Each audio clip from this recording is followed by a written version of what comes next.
About 3. Something like that. Stardate 2015.260. Captain's log. After a brief hiatus, we've managed to make it through the plague system and the business travel Andromeda to emerge unscathed from the other side.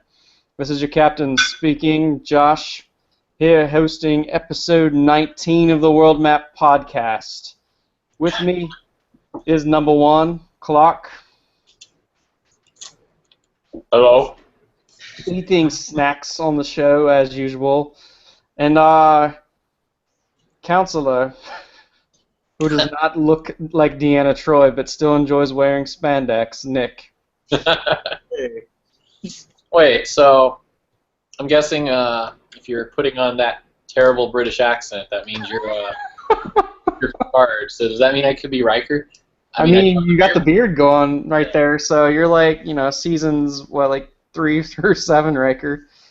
Best version of Riker too. It is the best version of Riker. There's no wrong version of Riker, though. To be fair, man. So after taking last week off, first week we've taken off for the show ever. We had 18 consecutive episodes, plus episode 0, so technically 19. But man, yeah, I came down with something really epic and horrible. I don't know.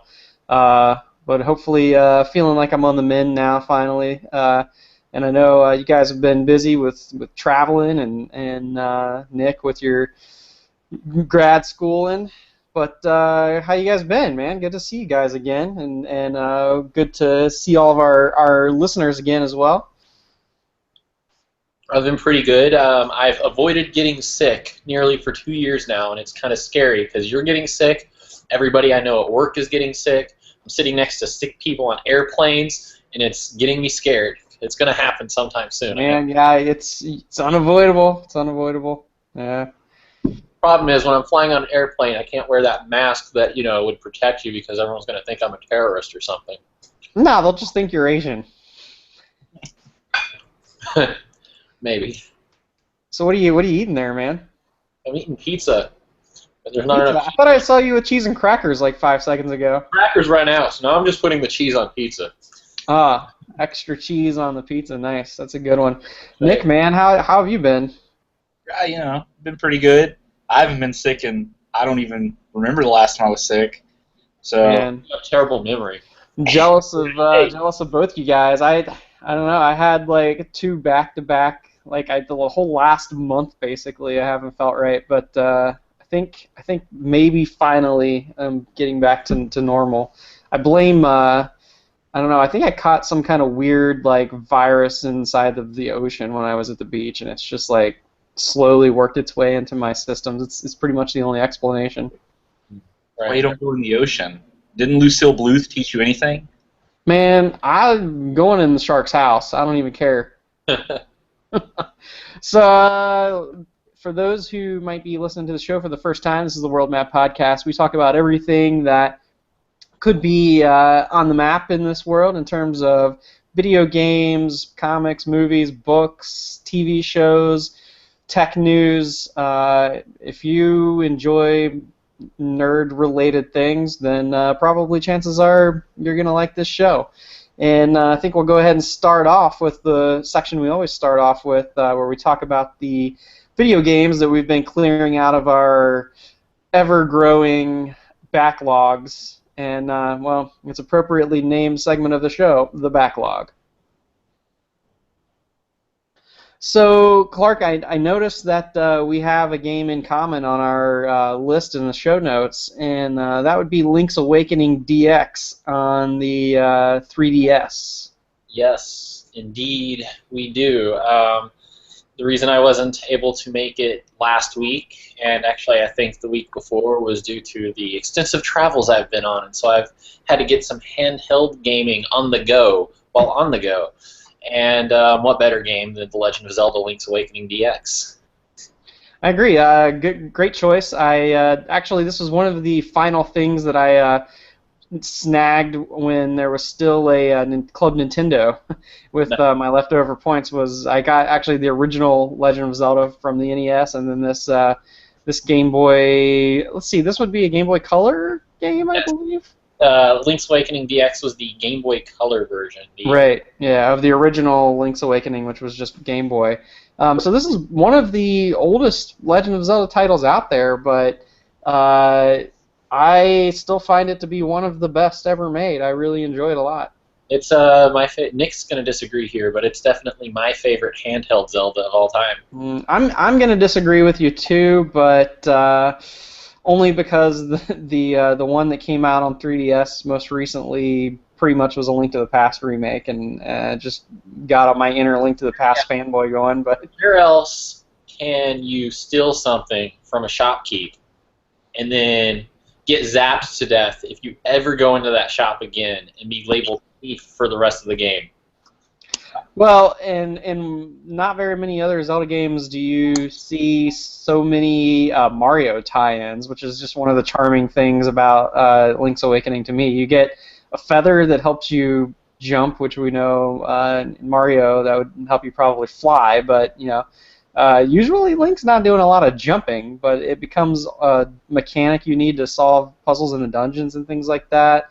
There are the Chain Chomps. You mean Bow Wow? Yeah, Bow Wow. You have to rescue Bow Wow, the Chain Chomp, and actually use him to eat these plants away from the outside of one of the dungeons to get into its entrance. And there's this weird trading mechanic where you're trading hair bows and bananas and things like that.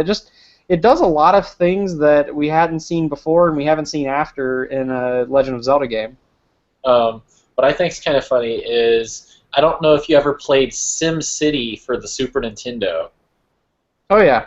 But there's Will Wright, I guess. I think that's his name. From Sim City is in the Zelda game as well as one of the NPCs, which I think is kind of hilarious because he's writing letters back and forth with some, I think it was a cow or hippo woman, who sends in pictures of herself. Kind of creepy, but she's using Princess Peach's photo.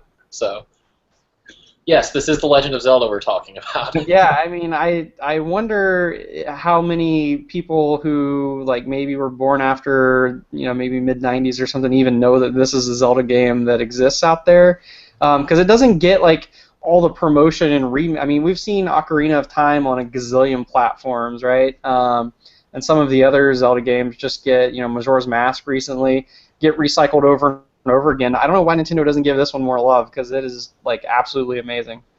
Maybe because Zelda's not actually in this one. Could be, but there's a windfish. Who needs Zelda when you've got a windfish? Legend of the Windfish.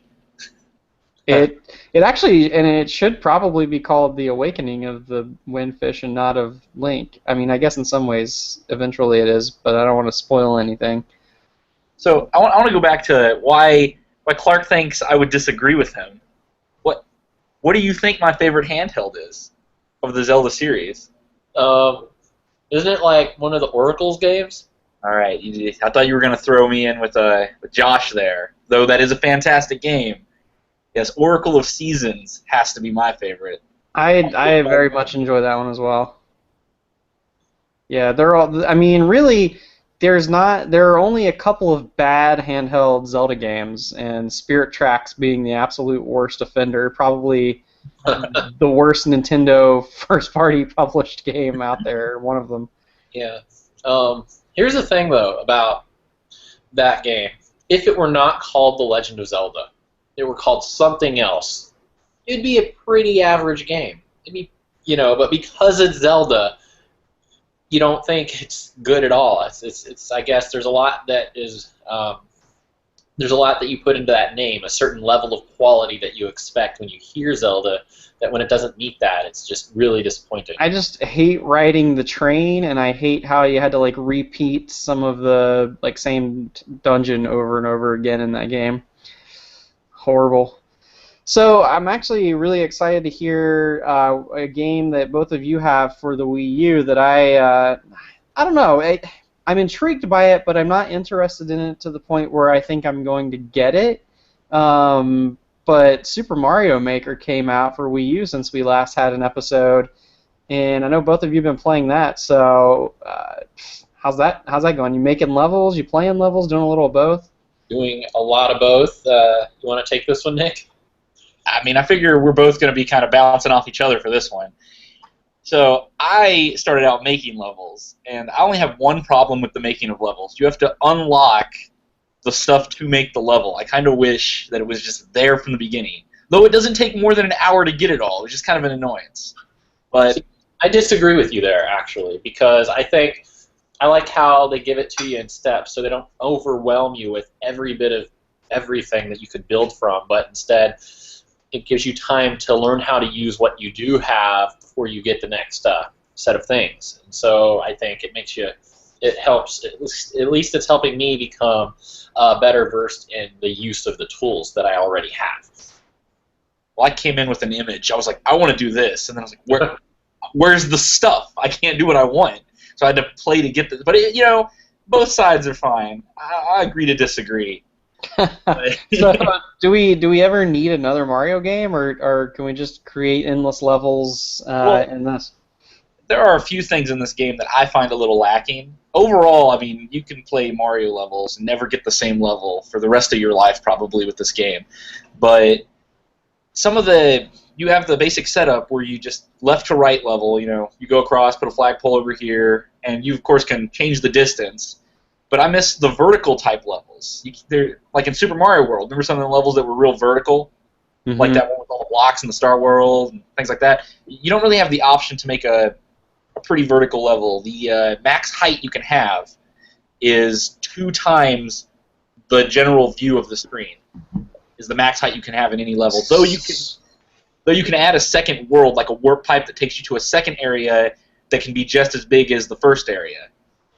So, given that, I'm guessing then that this is all 2D side scroller. There's no ability to make a more top-down, 3-dimensional map like you would see in Mario 3D World or Mario 64 or something like that. Right. It's pretty much all 2D. You can make it in the style of the original Super Mario Brothers, or Mario Brothers 3, or Super Mario World, or the new Super Mario Brothers style. And what I like is you can seamlessly switch between those different styles as you're building the level so that you can get the aesthetic that you want. But also, the way the game plays changes depending on which one you pick. So, for example, if you pick the new Super Mario Brothers style, you can wall jump and bounce off of the walls. If it's original Mario Brothers, it's unforgiving. You touch something, it's going to move and come back and hit you. Whereas the Mario 3 and Super Mario World, you can pick up the shells, for example, and throw them. And so you can make so it's not just the aesthetic style, but also the gameplay style of each of those, including how Mario slides when he jumps and things like that. So that's really great. Is there any way to change from one aesthetic and one style to the other, like very seamlessly, like from hitting a block or any kind of trigger like that? You mean in the middle of actually playing? Yeah. No, not while playing. Only while actually creating the level. I see. You have to pick a specific aesthetic for the level. You can't have it change mid-thing. But another cool thing about that seamlessly changing between the different Mario games, you can also seamlessly change between the kind of areas in a Mario world, like the underground pipe area, water area, Bowser's Castle with lava everywhere. And so you can make it maybe in an underground area and then seamlessly change it to an outside world area, and it'll automatically change all the blocks and everything to something that matches that design. So the level can look completely different. Just the click of the tap of the Wii U gamepad. Right. Yeah, I was just thinking it would be really cool if you could make a complicated level where, say, you're in like 8-bit Mario style, and you have to hit a block to change it to New Super Mario Brothers style, and then fall into the wall and jump your way back up between some walls, so that if you miss the block jump, then you don't change to the right style to be able to do the wall jump and survive. I'm thinking of some complex things they could do with DLC here. They haven't done that, but there's something even better that they have in this game. Yoshi? They do have Yoshi, actually. That's pretty awesome. But I was gonna say Skinny Mario. Yeah. So okay. So explain this to me because I have seen this like meme circulating around on the internet, and I'm like, and I know it's from Super Mario Maker, but I'm like, where did this like tall, skinny, like he's taller and skinnier than Luigi? He just looks weird. Like he looks abnormal. Like why He, is where did punches he over come like from? a nerd, and he walks like this. But where did he come from? Like who? Why is he in there? Like he's never been. This is like completely new, right? Yeah, it's completely new, and it's really weird because I didn't know he was in there. But here's the funniest thing ever: when you make a level, you can put like mushrooms in blocks so that you can knock the mushroom out of the block. You know what I'm talking about? Yeah. But sometimes when you're actually playing a level, whether they put it there or not, randomly a skinny mushroom might show up instead of the usual mushroom. And then so you can just be playing a level that where it wasn't even intended, and you'll have Skinny Mario just scurrying around, kind of like the little. And the thing with Skinny Mario, he jumps like twice as high, and he moves faster, it seems. And so sometimes it's good. You play and you're like, oh yes, Skinny Mario, and you start jumping over and basically breaking the level, not playing it the way it was intended to be. And then other times you get Skinny Mario, and he completely screws you over because he jumps too high, and you kill yourself. You're like, dang it. So he's just kind of random. I don't know where he came from, though. But yeah, that Super Mario Maker, we've just been talking about how to make the levels.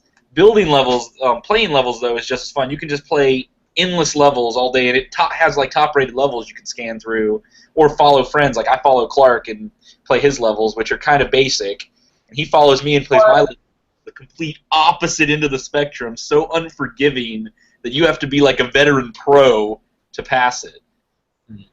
Nice. Can you do like can you do boss fights? Can you do like a boss mode where you just fight like all the Koopalings in order? Well, not exactly, but in a way. I mean, it's very versatile. Basically, you could just throw Koopas in there. You can only put up to 3 Koopalings. Yeah, but, well, you know, just have different warp pipes to go into different rooms, right? And then fight that Koopa and then go to the next one and just keep going through. You can, like, stack them on top of each other. It's kind of interesting, actually. Nice. So despite all this new Super Mario Brothers making and playing, you played some of the original Super Mario Bros. On your 3DS in the midst of all this? I presume while you were traveling? Yeah, basically, one day after I got Mario Maker, I had to go on a business trip. And originally, I was going to bring my Wii U and just plug it in the airplane and make levels, but I didn't feel like going behind my entertainment system and pulling all the wires out. I feel you. It's like I need to buy like a second set of wires just so I can carry my Wii U around. Yeah, or the Wii U gamepad needs to do remote play like the Vita. Yes. Maybe NX will fix that problem. Hopefully. Hopefully, indeed. So yeah, I had my 3DS with me, and while I wasn't playing The Legend of Zelda: Link's Awakening DX, I just started playing the original Mario Bros., which I got as a not Club Nintendo, but as a Nintendo ambassador for getting my 3DS back when there were no games for it, and it was way overpriced. So right. yeah, I forgot about that whole ambassador thing that they did. That was really kind of cool, actually, that they did that. Oh, 20 games free of charge. Yeah. And 10 of them they're still never releasing on the system, so that's kind of cool too. For me anyway, not for you guys who don't have it yet. I got it. I haven't bad. I got the launch day, so I've got that program too. Yeah. Yeah, so I started playing that just so I can get some more ideas regarding Mario Bros. Style level design and things of that nature. That way, when I come back to play Mario Maker, maybe I can make some more polished levels. You're inspired. I like it. Yeah, and you know, there's just something like going back and playing those old Mario games. They're just so familiar. Like you have just almost muscle memory of like where everything is, what to do, and it's just kind of like just so zen to just like sit back and play some of those old retro games like that. You know, it's almost relaxing. You don't even have to think. You know, you can hold a conversation with somebody else because you don't have to put any brain power in actually playing it. Even though it's technically much more difficult than today's games. Exactly. That's the fun part. Speaking of really difficult retro-style games, a more modern game, last year Shovel Knight came out, and on the 3DS originally and has since propagated to pretty much every platform out there. Super fun game. I know we were all three big fans of Shovel Knight. And just a few days ago, the free DLC for anybody who has a copy of Shovel Knight released called Plague of Shadows. And if you thought the original Shovel Knight was a good throwback in terms of difficulty, Plague of Shadows is even more unforgiving yet absolutely awesome. I don't know if you guys have you guys had a chance to dive into Plague of Shadows yet? I downloaded it. I thought I installed it, but when I booted up Shovel Knight, it seemed like the update didn't take for some reason, so I just played the original. Yeah, so I think that must be a common issue. I had sort of the same problem, and I had to go, I went to Yacht Club Games website, and they have this whole like instruction thing in terms of how to play Plague of Shadows. None of what they had on there really worked for me. I finally had to go into the eShop and update my copy of Shovel Knight directly from the eShop, even though I had like updated it from the home screen and my system software was up to date. But even then, I wasn't getting the option. Like when you start a new game file, it lets you choose Shovel Knight or Plague Knight if you have it installed, and the title screen changes to say Plague of Shadows. Even fully updated, none of that was happening for me. So they do have on their website a cheat code that you enter at the title screen, which actually lets you play Plague of Shadows without beating the game first as Shovel Knight, which also wasn't my issue. I had a save file that said clear on it still from the original Shovel Knight. But anyhow, I went ahead and used the cheat code and unlocked Plague Knight. So I have started my Plague of Shadows campaign, and it's really fun. It's really interesting. What's that? How's it different about it? So it plays the exact same levels in the exact same order. Like you start off with that little intro level, you go to the village, and then you start, going to the various Order of No Quarter, Evil Knight, Villain castles. But you have to navigate the platforming areas differently than if you're playing as Shovel Knight. So even though you're playing it on the same levels, you have to navigate them very differently. And the big difference, aside from the fact that like he throws bombs and things like that instead of having the shovel mechanic, and you can't like bounce with the shovel, so like you can't bounce on people's heads or bounce on bubbles and that sort of stuff. Some of that stuff you actually have to do a little bit better job of avoiding so as not to die. So that's one way that it's more difficult. But the thing that really like pumps up the difficulty is the jump is like mere centimeters off the ground. Like you can't jump with Plague Knight very high. So what would be normally like a regular jump up onto a ledge, you can't reach it. He has this burst mechanic that shoots him up in the air, and you actually can unlock different bursts from as you go along. So like one that shoots like energy out from you to attack an enemy when you burst or whatever. But they all make you go up in the air. So you charge it in the same way that you would charge like your shovel before to unleash that like kind of slash attack. You charge your burst, go up to where you need to jump and let go of it, and he flies up in the air. And then depending on, like right now I'm using the one that lets me float back down to the ground. That way I have some more control as I'm falling and kind of keeps me from dying in holes a little better. But the one that you start out with does not do that. So you have to be very precise, because once you use that burst, like you're not going to get like extra jump after that. So if you miss your jump, like you're just plummeting to your death. So it adds this really tough mechanic, because like normally where you would just jump from platform to platform, you have to kind of like jump, let go of your burst in midair to make sure you have enough to make it to the next platform, and if you don't, you're screwed. So timing that mechanic is a big thing. And then you don't actually walk into the village. The guards won't let you in because you're Plague Knight, not Shovel Knight. So your lair and all the NPCs and things are underground from the village, and so it's this whole new area where you're down there researching and buying spells and that kind of thing. So I've beaten the first two knights. I've beaten Spectre Knight and King Knight so far with Plague Knight, and Yeah, it's a little tougher, but it's just as fun, and highly, highly recommend Plague of Shadows. So I got a question about that. I turned it on earlier, but I haven't got into it, so I didn't know as much of it. I just wanted to see if it updated correctly. How is the challenge mode? Have you went into that at all yet? I have not. I saw the menu option, but I just haven't had time to get into that yet. And I do know, like so I'm playing it on 3DS. I know you guys are on, I think, Wii U probably with it. That's the other interesting thing about Shovel Knight is there are subtle differences on each platform. Like 3DS has actually pretty good 3D for Shovel Knight. It works really well with that art style because they kind of do the foreground background thing. And then there's that Street Pass battle mode as well on 3DS. So I know every platform has its own little variances as to what kind of content's in there for Shovel Knight. But yeah, I haven't had a chance to try the challenge mode just yet. So hopefully we can talk about that next week. So Nick, we're talking about all these new games: Plague of Shadows, Super Mario Maker. Also, kind of a new game, Destiny: The Taken King. I mean, it's essentially Destiny 2, just as DLC, right? Let me rephrase that. Isn't it more like Destiny, not the beta version? Well, yeah. Exactly what it is. That's exactly what it is. I was skeptical about it. I haven't played Destiny in a few months, but because I got everything.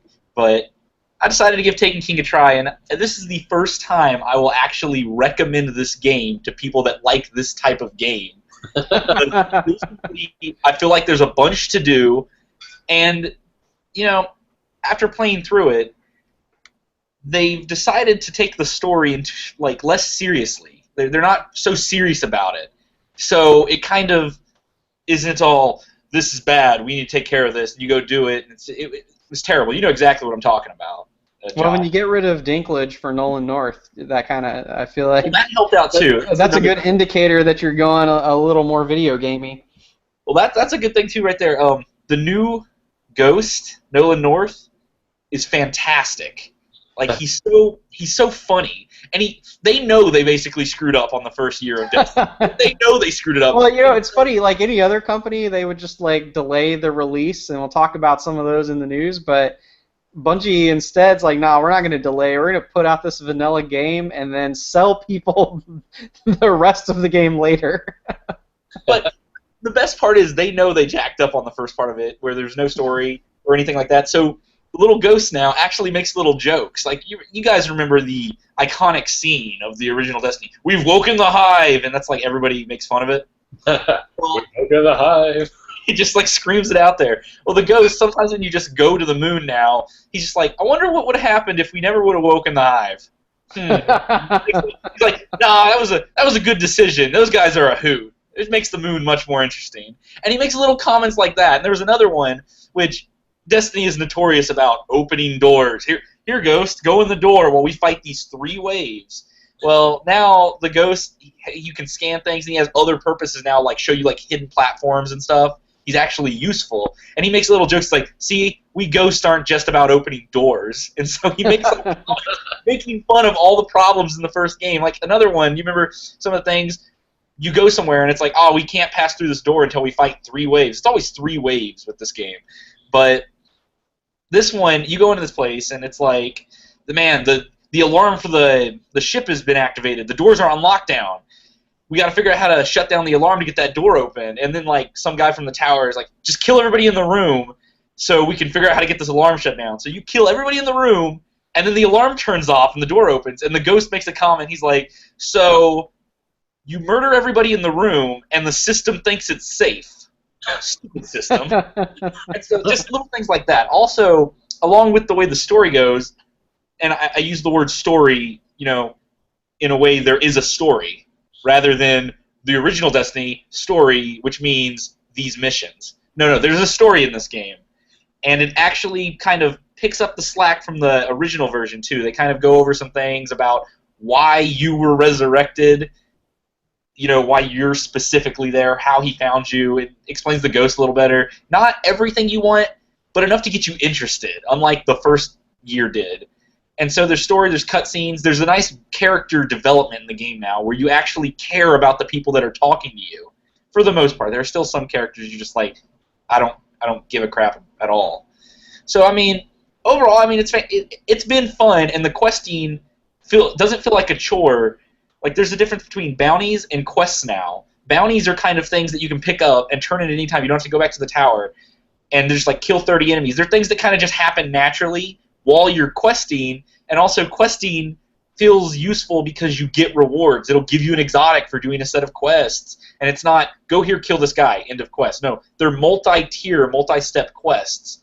It's actually really fun, and you know I figured I beat the main piece of the story in just a few hours, you know, like 4 hours or so. But that's just the main line of the story. There are also sublines that play off of the main line that I'm still not done with, and I've been playing it fairly frequent since Tuesday, so it actually has content. And if you play games less than me, then it will last you a lot longer than me. That all sounds pretty appealing. I mean, I would, you know, obviously I don't even have my Destiny disc anymore, but I feel like I would probably have stuck with it a lot longer if this had been what I played last year upon release. But you know, there's so much stuff coming out like now and out now that there's no way I can have time to go back and try this. But it does sound pretty awesome. What I do like, the best part is Nick's comment. Destiny in the second year, it actually has content. Yeah, this is now the time to get Destiny because it's a full game with depth, not another $40 to $60. Hey, if you didn't buy Destiny before, you can pay $60 and get everything. So if you didn't buy Destiny before, I recommend it. If you bought it and are very bitter about it, don't worry about it unless you really want to get back into it. And I like the comment that Clark told me the other day because I was discussing with him off show. He said, so if Bungie would have released Destiny and said it was a beta that you could buy to play, there would probably be a lot, you know, less people upset about it. Right, yeah. Yeah, that's probably true. Are light levels still a thing? Yeah, okay. Let me just give a quick explanation on how light works now. First off, you know, before you level to 20, and then you got to kind of grind to get light gear, and it kind of feels like you're going out of your way, and it's really annoying to do it. Well, they fixed that. You kind of naturally play the game now. It feels more MMO, more Halo-y because of the, you know, Nolan bot and all that. But the way the light works, you level to 40, everybody's cap is 40, and light level doesn't take you above 40. Your gear's armor stat, like let's say you have 200 armor gear here all the way through, it takes the average of all your gear and all your weapons, which your class item and your ghost now apply to your defense. But it takes the average of all those numbers and gives you a light level, I guess is what it is. So if you have all 200 gear, your light level's 200. But your base level's 40, and as you play the game, you get more gear based on your light level that's a little above your light level. So if you're level 200 and you're killing people, by the way, drops and loot are way more, you know, frequent in this version of the game now. So you're not feeling like you have to sit there for days to get one drop. They just happen all the time. I never felt like that anyway because I just went to the loot cave. Well, they got rid of that a long time. But so the way the light works, if you're 200, as you're just naturally playing the game, things will drop, and they'll be like 205 or 210, so you constantly upgrade. And then you just keep unlocking content, so it's less grindy and actually feels more natural. And on that topic of less grindy, the strikes, there's a lot to talk about. This is the last thing I'll talk about, I promise. But the strikes and missions in the game, but especially the strikes I want to talk about, they're not like they used to be, run, waves, run, fight a bullet sponge boss. The strikes actually feel like mini raids now, where you run through, you might not have to fight 3 waves, you might kind of have to fight different things or do like little puzzle stuff to get through, like carry an object and things. Then you get to the boss, and all the bosses, for the new strikes at least, have kind of a trick to them. Like one of them you have to pick up the spark and kind of transport it and shut his shields down. Another one, you fight him completely in the dark in a pit, and so you can only see immediately around you, and he has a sword, so he's not like cheap shooting you, and out of nowhere he just like comes out of nowhere and gets you, so you gotta pay attention a ton. Your radar's like off the charts with a bunch of thrall and stuff running around. So all the bosses kind of have their own uniqueness to them, and they even went back and retrofitted old strikes to make them less repetitive. Like, you know, one you run through and you fight 3 waves, and then you fight a tank, and then you fight the main boss. Now they might get rid of those waves and throw in the taken enemy. So the enemies and where the enemies come from and kind of what you have to do to pass them change now, but the bosses and stuff for the old strikes are still essentially the same. So they went back and kind of fixed it. So the strikes don't even feel very repetitive. They're fun. They're actually really fun, and I don't mind playing them more than once just to get them done. So I mean, they've done a lot to it. They've moved in the right direction. They've listened to everybody's hate, and they've made the game fun. Nice.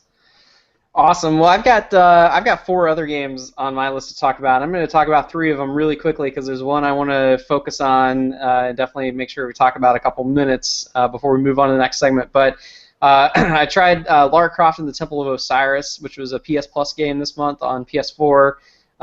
It's one of those spin-off top-down isometric kind of dungeon crawlery Lara Croft games. Second to Guardian of Light, which came out a few years back. I think I liked Guardian of Light a little better because it actually required you to use some of the characters in conjunction to like throw a spear into a wall with the one guy and then have Lara Croft jump up on the spear to be able to reach stuff. Temple of Osiris, still a decent game. I cleared the game in just a few hours. It's fine, it's fun, but nothing to write home about. But as a free PS Plus game, I'll take it. I tried Star Wars Uprising on my iPhone, which is a new iOS game, new Star Wars game. Suppose it was pitched as like a dungeon crawler RPG, and I mentioned it, I think, actually on the last episode that I was really excited that was coming out, another new game. Unfortunately, it's pretty bad. It's kind of like more MMO-y than it is dungeon crawler RPG, I would say, because there's a lot of this like just collecting a ton of little bits and then sitting there and tapping your phone to use those little bits to level up whatever weapons and armor you have, and you're just like, go collect more bits, level up your stuff, go collect some more bits, level up your stuff again, and then the actual gameplay is just like tap fest. Like there'll be just like 2 or 3 waves of stormtroopers or whatever rushing at you, and you got your blaster, and you're either just like tap, tap, tap, tap, tap at them until they're dead, or you're sliding your finger backwards away from your character to do kind of this like wider range blast attack that has a cooldown on it. So it's just really repetitive, boring. There's not like you kind of create your own character, so there's a little bit of a story to it, but after the first few missions, it just wasn't Star Wars enough to draw me in. It just felt vanilla, bland, generic. So can't recommend Star Wars Uprising, unfortunately. I had high hopes for it, too. And then Disgaea 4 on the PS Vita, I just finished up Fire Emblem Awakening not too long ago on my 3DS. I had the itch for another tactical, kind of tactics-based JRPG-type game. Unfortunately, I've learned that Disgaea is probably a little too, shall I say, Japanese, a little too tactical for me. Just like menu upon menu upon menu, and like I played for 3 or 4 hours and was still kind of in like tutorial mode because they just like have so many different things that game's trying to do that have nothing to do with the actual combat scenarios. So it really like drug me down, felt too tedious to be fun for me. But the game I really want to talk about, and this is a game that I beat all the way back like the day after I did the last episode that I did solo before we took the week off. But so I beat this like I guess like the Labor Day, like the Sunday after I did that episode, and then on the Labor Day holiday, and I'm still just thinking about how awesome the game was, and that was The Last of Us.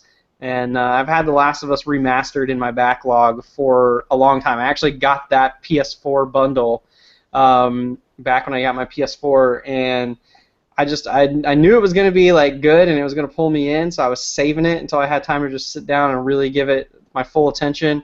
And I think you guys still have this one in your backlog too, if I remember correctly. Neither of you have played Last of Us, right?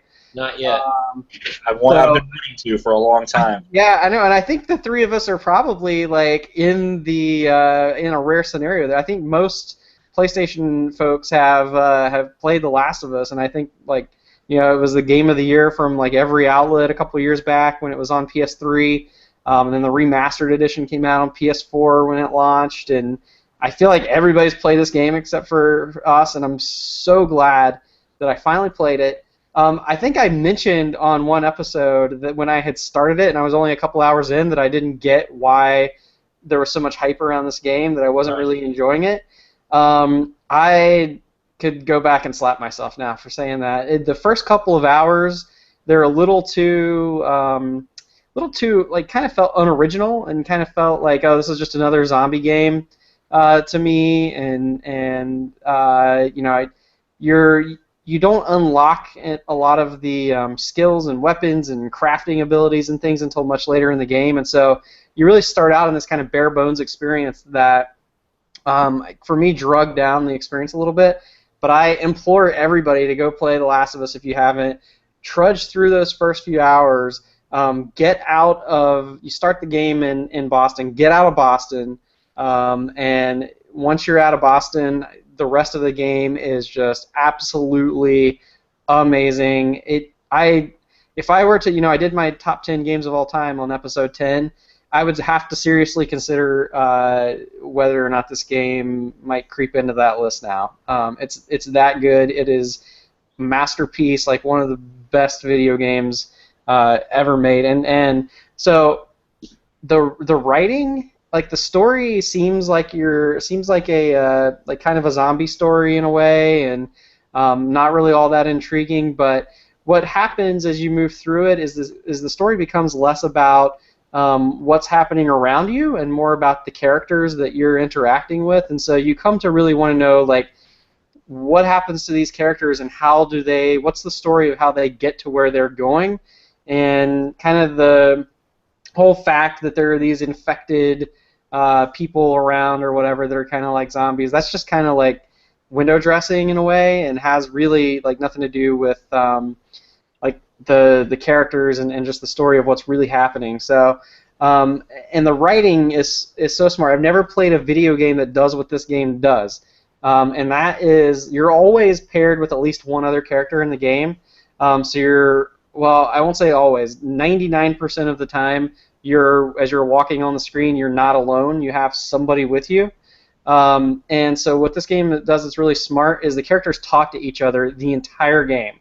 And not in the annoying, like, repeating the same 3 lines in a video gamey way that, like, you might be used to, but like actual original lines that you never hear a second time. Like, as you walk by like a landmark or something, like a character will comment to the other character. As you find like some kind of item or something, that character will say, "Hey, do you want this?"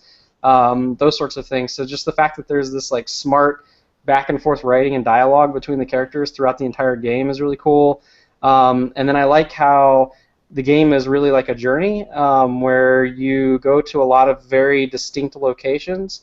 It's not really open world, it's a linear game, so you are in this city, then you're in this city, then you're in this city, and you're left to your own devices in terms of how you navigate through some of the buildings and things, and how you approach taking out enemies or choosing not to take out enemies. You can actually pretty much stealth the whole game and just like walk through areas undetected if you really want to, but then that in a way limits like how much crafting materials and things you're able to gather if you don't explore certain rooms. But just this game is one that I can like look back on, and I kind of have like memories from playing this game. Like I think about like, oh man, remember when we were trapped in the basement of that one house in that one town, and just it's so good, and the mechanics are good. They're perfect. There's like no glitches in this game. There's nothing that's difficult to control. The melee combat is excellent. The crafting is excellent. The stealth is excellent. The gunplay, if you choose to do shooting, is excellent. I don't know if you guys have like questions about this game, but I can't even do it justice talking about it. Like, you've got to play it, and I think like one of the smartest things it does too is that once you really like start to get settled into a routine and you think you know how to play the game, it mixes up the gameplay, and there's one curveball that I won't spoil, but there's one like really, really big curveball that the screen kind of lights up in a level, and you're like, oh my god, am I really doing this? Is this really how I'm playing this game now? So it's got some of those just really, really amazing amazing moments. And the pacing is absolutely perfect. It's you might spend 30, 40 minutes exploring a building, looking around for crafting materials, kind of slowly, methodically, enjoying like the beautiful art style outdoors, these different things, and then like all of a sudden, boom, there are some infected, and you're like on the run, and you're trying to like hole up in a corner and use a shotgun real fast to like do away with these hordes of enemies. And then you'll like kind of go slow a little while, and then you'll come up on guys you need to stealth who are human guys who aren't infected. They're like soldiers. Then you might get in a gunfight with some human people. So just the pacing is so perfect because you never get tired of doing any one thing because it switches it up on you so well, switches up on you so constantly. This is really like what I feel Resident Evil maybe should have become. I didn't realize going into it that this was going to be so much like a Resident Evil game. And I mean like kind of the older style Resident Evil games. And I'm not really a fan of those, but this just takes enough nugget from that to be really, really good. It's so deliciously good. Yeah, yeah, you guys have you've got to play this game. And then if you have the remastered edition, you have the DLC. There's only one story DLC for The Last of Us, and they're only going to make this one. They put out a lot of multiplayer DLC, which the multiplayer was not bad, but nothing I really care about. But the Left Behind DLC is kind of prequel content. It's two things. It's half prequel content, and it's half content about what is happening during one portion of the main game that you don't get to see, and it switches back and forth between those two. And again, it's all about pacing because the part that's parallel with the main game is all like action with some new mechanics introduced where you actually learn how to pit different types of enemies against each other to kind of cover your tracks while you're sneaking. And that's not something that was in the main game, so that's fun. And then the other half of that isn't really combat oriented at all. It's actually like prequel content with one of the main characters exploring around this one location that's actually kind of bright and fun and cheery with one of their people that they know who's also in that location. I'm trying not to spoil too much. So the DLC is also excellent. It's only a couple hours long, but really good. So Last of Us, you guys, I'm telling you, put it at the top of your backlog because we got to talk more about how good this game is once you guys get into it. Whoa, so what you're saying is don't put it in the same place of our backlog as you put it in yours. Yeah, I am fully admitting that was a bad idea. I regret not playing this game earlier, yes. You did play other games, on the some of those PS Plus games that you really liked, right? Like the ones that you complained about? Yeah, exactly. All right. Well, I think next I hear the news motorcycle coming in. Yep, that was it. That was it. So some news. I know we're running a little long on time, so I'll run through some news items that I brought along to discuss and see if you guys have anything to say about those. And then I know Nick, you also had some, I think, and Clark. But one of the ones that was kind of shocking to me was, well, given all the recent things that have happened at Konami, I guess it's not all that shocking, but Konami announced an end to all AAA development with the exception of their Pro Evolution Soccer game. But that means no like mainstream retail titles. It's going to be like mobile game stuff coming out of Konami. So it's like Metal Gear Solid 6 is not on anybody's radar. It's like all these other big Konami titles. I mean, Konami's like a legend. Like we grew up playing Konami games. They've been big all this time, and then just recently, like not doing all that well, and now they're getting out of the AAA development business. I mean, they could do more than some mobile. Maybe, for example, they could do, I guess, handhelds. For example, like usually their games on the 3DS do pretty well. So that you can make a 2D side-scrolling or some other type of game like that that's not necessarily AAA, but it still sells well. Yeah, that's true, and it's weird because we kind of like are seeing this like the mid-tier game go away. I mean, you think about it, I can't remember the studio off the top of my head, but you know, the one that did Dark THQ, right? They did Darksiders. Right.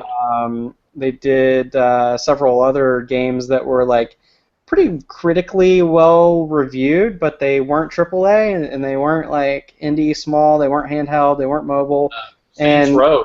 Saints Row was another great, you know, critically acclaimed game, but yet THQ could not survive without, you know, without AAA. They were just seeing like this dissolution of there being a mid-tier game market, and so I think this is just maybe more evidence of that. So it'll be interesting to see if Konami can fit into that space, like you said, and do something mid-tier and actually survive.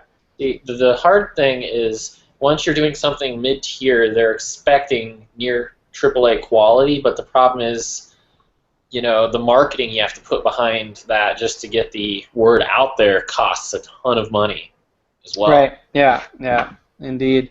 And then you know, there are people who are still developing AAA games, including Nintendo with their great first-party titles. But fortunately, it looks like Star Fox Zero has been delayed to 2016. Doesn't surprise me. No, I mean, I think anybody who saw the E3 demo of that, you know, the E3 trailer that we saw, is not surprised, and I'm actually glad. Like, I felt like there was nothing unique, or there was nothing that made me want to play that, which is odd for a Star Fox game. So I hope that when we see it again, it has a little bit more of a hook to it. Yeah, that's what I'm hoping for too. Just like when they announced they're delaying the new Zelda game till 2016, I was actually excited for that because I want them to get it right. You know. Well, one thing we've noticed is they delay their games like crazy until it's right. It's kind of like Blizzard almost, but Yeah. Our Sword didn't do it right. yeah. But oddly, they don't seem to do that to their hardware. It's like, oh, you have something that's somewhat functional. Let's push it out right now. Yeah, or their online services. Yeah. Speaking of online services, you know, Xbox Live has always kind of led the way there, and well known for having great online services, but not known for having RPGs, especially JRPGs. We did see some on the 360 generation. There were some exclusive, you know, there was that Eternal Sonata. There was that, what was that, like Blue Dragon or something? There was a couple other 360 exclusive JRPGs that were actually really great games. And now we're hearing that Xbox One is actually getting 2 exclusive JRPGs coming in 2016 and 2017, one of which is going to be a complete remake of Stranger of Sword City, which was a Vita 360 and PC game. I don't know if I really count a remake as an exclusive, but I'll take it. And then the second is going to be a tactical RPG, which is currently has a working title of Students of Round 2, due in spring 2017. So these games are a little ways out, but interesting to see Xbox One getting some JRPGs, especially given that like the Xbox is not even a thing in Japan, like not even a thing at all. So interesting to see this. And then finally on my news list here, on the little package the news motorcycle delivered to me, is the release date for StarCraft II Legacy of the Void was announced, which is going to be November 10th, 2015. So right around the corner. I actually fired up Wings of Liberty to start getting that story back fresh in my mind so that I'll be ready for when Legacy of the Void comes along. And I haven't even played Heart of the Swarm, so I'm hoping to finish Wings of Liberty, download Heart of the Swarm, and then go right into Legacy of the Void and finally finish that 3-part StarCraft II story that I've been waiting to finish since Brood War ended. So be interesting to see how that all pans out. But you know, this game's going to release on the same day as Rise of the Tomb Raider and Fallout 4.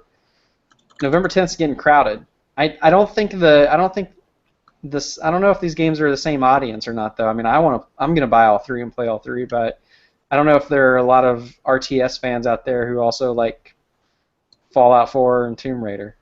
I don't know. I mean, I would say I'm definitely more of an old style Fallout fan. Like I preferred Fallout and Fallout 2 to 3, for example. and I'm an RTS fan. But Rise of the Tomb Raider, I'll probably get that too at some point. I'm excited for StarCraft too.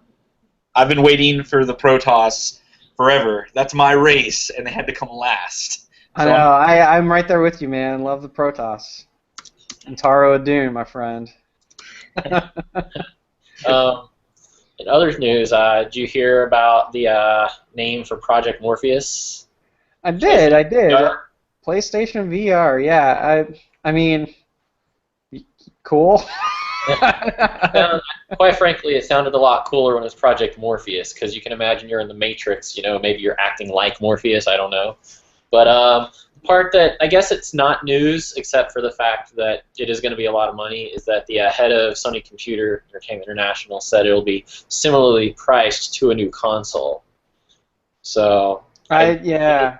Say a new console, I don't know. I'm assuming what they mean is similar in price to the PS4 itself.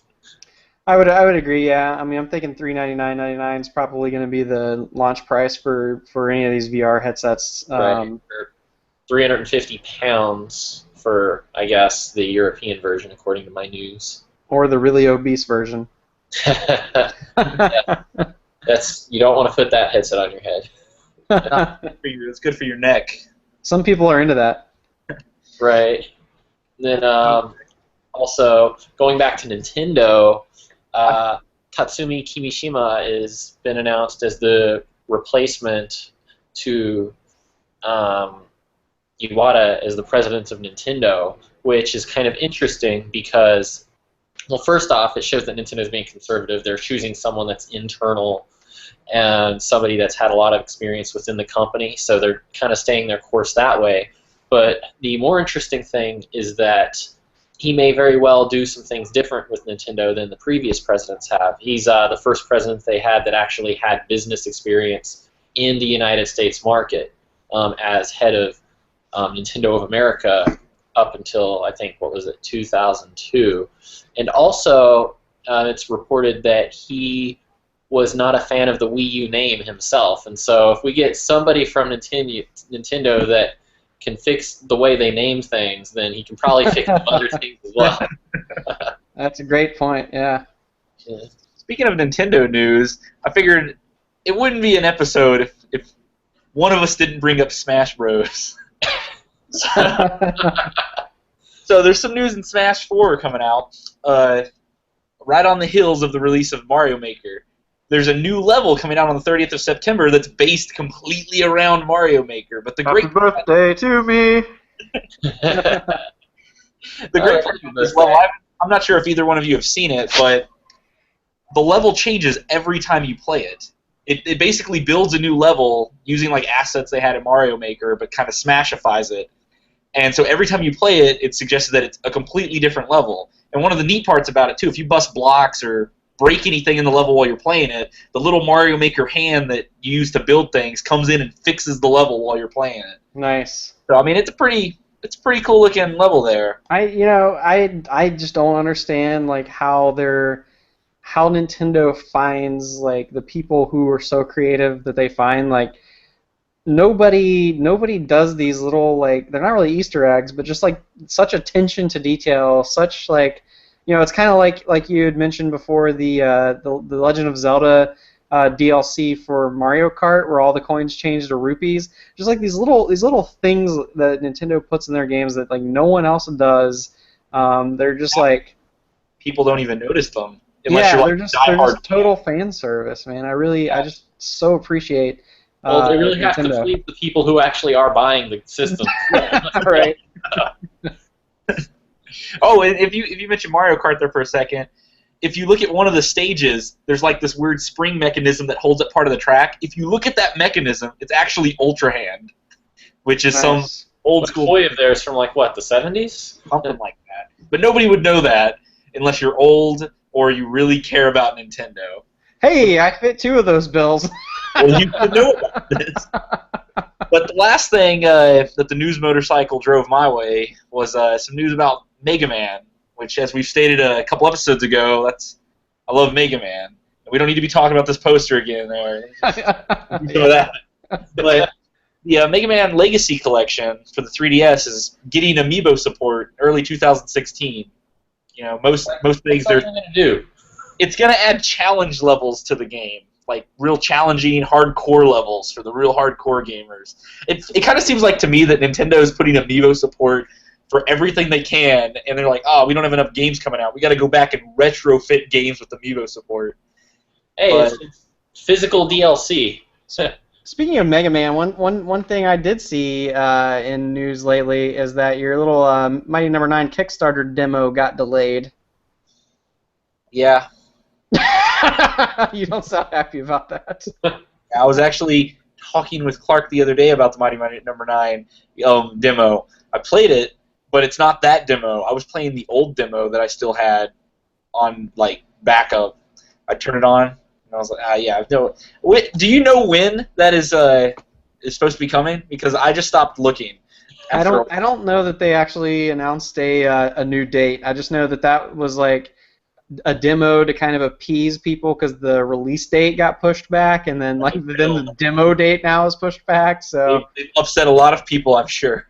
They didn't appease. I mean, it's not like one of those Kickstarter things where like it never comes out. Mighty Number 9 will come out. Like, I mean, it's not out yet. It's gonna come out. It's this is too big of a thing not to. It's not like some random like board game or something. So all right, so let's move on and talk a little bit about non-gaming in a segment we call We Have Hobbies. So a couple of things I'll just touch on real quick. I watched the Teenage Mutant Ninja Turtles, the Michael Bay remake recently. It's been on Netflix now for a little while. I never thought like I would like it enough to see it in theaters. Thought it would probably crush my soul and ruin my childhood. So when it was on Netflix, I finally gave it a try, and I gotta say that the new TMNT not absolutely horrible. I didn't hate it. I don't know. Have you guys seen this one? I saw most of it, but see, here's the thing. I don't think it was bad. I mean, it was not any dumber than actual Ninja Turtles was back in the 80s when we saw it. I mean, just go back and watch it. It's pretty stupid. It's great, but it's... Well, okay, yeah, but I think the original Ninja Turtles movies, at least the first one, at least the original one, was like a little more serious, a little more like true to like the comic books. Mm-hmm. It felt a little like darker, grittier, more adult. This didn't have like that adult feel. And then even like Secret of the Ooze, TMNT 2, I liked that it kind of embraced the silliness a little bit of the Turtles, and you had the Vanilla Ice thing, and you had like a lot of jokes and all that. We don't even talk about Turtles 3 and the whole like time travel weird samurai thing. I don't even want to go there. And then you had that animated TMNT movie in the early 2000s, which was, I thought, excellent. The CG one, I thought that one was excellent because it was actually like kind of yet another sequel. Like it picked up with like Leonardo being off in exile and all that cool stuff. You forgot about something very important: the Teenage Mutant Ninja Turtles coming out of their shells tour. Yeah. Oh, how could I forget about that? The singing. The Christmas special. There was a Christmas special too. Well, I mean, as long as we're talking about all the random turtle stuff, there's also that live-action Fox show with the female turtle Venus, who's Nick's favorite. I keep forgetting that's even a turtle. I didn't even realize. Bring it up. My only issue with the Michael Bay is like it tried to do that dark, gritty, like mean turtle, badass turtles thing at the same time as being like kind of goofy and for kids as well. So that was a little weird. And then the other thing is I have now determined I don't like CG turtles in the middle of a live action world. I miss like the old costume turtles, and I feel like they just fit into the live action world a little bit better. These guys were kind of stuck out like a sore thumb to me. I did like that Master Splinter was like not some old decrepit sage, but he actually like could fight and was like kind of awesome. He was kind of like Yoda in the prequels. Yeah. Actually, interestingly, the thing that bothers me most about that movie is near the end when they're falling. but the falling Yeah. is in slow motion, but all the speaking is in regular time. Yeah, and it got a little like cheesy and emotional and weird. It was just totally out of place for that movie. Yeah.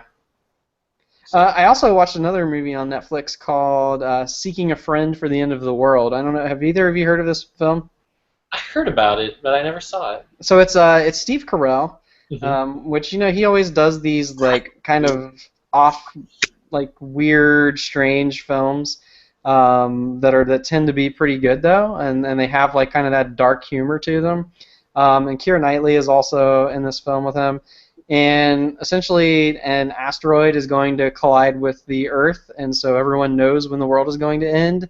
And the guy, his wife leaves him, and he's just kind of like stuck trying to figure out what he's going to do with the rest of his time on Earth. And he runs into Keira Knightley's character, and they kind of have this adventure together through the end of the world. And it's I'm not much for romantic comedies or anything, but this one's funny enough and just kind of like witty enough to where it's actually very entertaining, and it's not cheesy or weird. I think it would be a crowd pleaser for all. It's a good film to just kind of kick back and watch. You might want to kick back and watch it with the wife there, Clark. And it's pretty good film. I gotta recommend that one.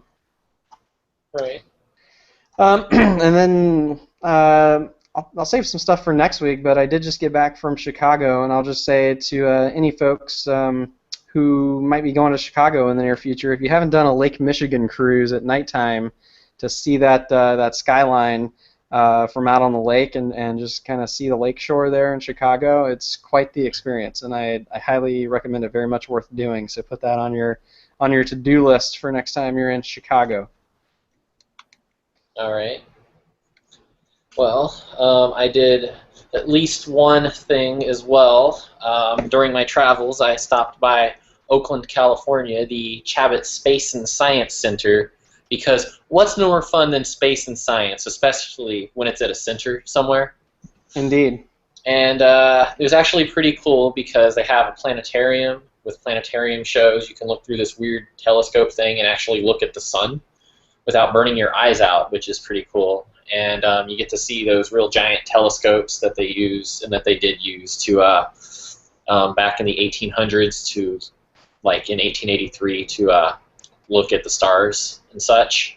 But for me, the coolest part was, you may or may not know, I am a big space nerd, and I have learned as much as I could about space travel and old space technology without actually being an astronaut, because it turns out they don't let lawyers fly into space. Maybe someday. They let teachers, right? Yeah, I know, but then they get, well, I'm not going to say that. It's still too soon. Oh, man. Well, Seth MacFarlane would probably make a joke about it, but anyway, if you're not laughing, it's because you don't know where I was going with that. That means you're a good person.